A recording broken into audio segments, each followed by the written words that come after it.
If you're about to rent out your house in California and you haven't checked these things first, you might as well grab a lighter and light your rent money on fire. California has some of the strictest rental rules in the country. If you understand how to protect yourself properly, you can absolutely win here as a landlord. I've been leasing rentals in California for well over a decade now, and I am active in this market every single day. And today, I'm breaking down what actually matters if you want to protect your rental property and your income. So before we talk leases, before we talk deposits, number one is you must understand what your city that your rental is in dictates. California law is the baseline, but individual cities can take that a step further. Some of these cities include LA, San Diego, Oakland, Berkeley, and some areas of the Sacramento area. They often have additional rules on top of the state's rules. And these rules can often include increased limits beyond state caps, specific registration requirements, additional notice and disclosure requirements, and even extra tenant protection. So your state law is the base, and then your city law is what's on top of that.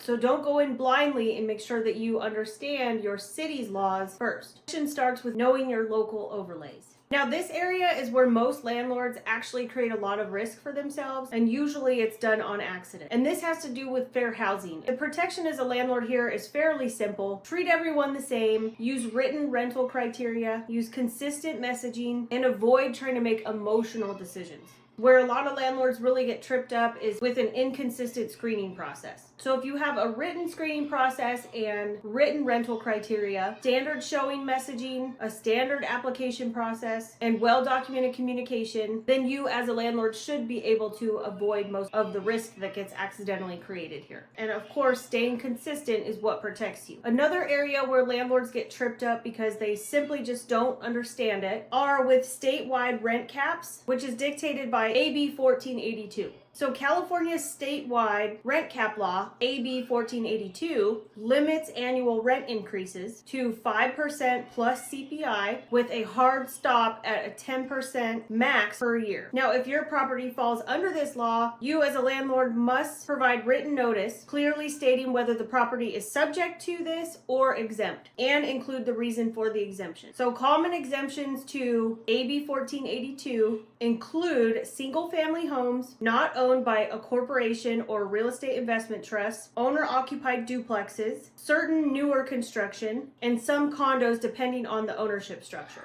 The exemption itself is not automatic. You must have proper exemption language in your lease agreement or on an addendum. If you skip that step, you might unintentionally place yourself under rent cap rules when you may have been exempt. So that matters. A lot of landlords miss this. Now, one of the other California guidelines that has come out are the rent reporting requirements. So this is newer, and a lot of landlords maybe have never even heard of it, but California now has rent reporting requirements for certain properties. So depending on the unit count and the timeline phase in, you may need to offer tenants the option to have on-time rent payments reported to the credit bureaus, provide a written notice of that option, or follow proper opt-in procedures or opt-out procedures as well. So it's not really whether you agree with this as a landlord or not. You simply have to put this in writing, whether you are going to opt in for the positive rent payment reporting or if they are going to opt out. California is always changing the rules, so trying to stay on top of this as best as possible is what is going to protect you. Now, what about the just cause termination rules? If your property falls under the statewide rent cap rules after 12 months of tenancy or 24 months if additional tenants are added to the lease, you must have just cause to terminate the lease, which includes specific qualifying reasons, proper notice structure, and relocation assistance might apply in some situations. Not understanding this structure can derail your entire process or your plans. Where this comes into play most often is if you want to sell your tenant-occupied property and you want the tenants to be moved out or sell one unit or the entire property vacant. If that specific scenario applies to you, you can comment below seller and I can send you our seller guide. There's a whole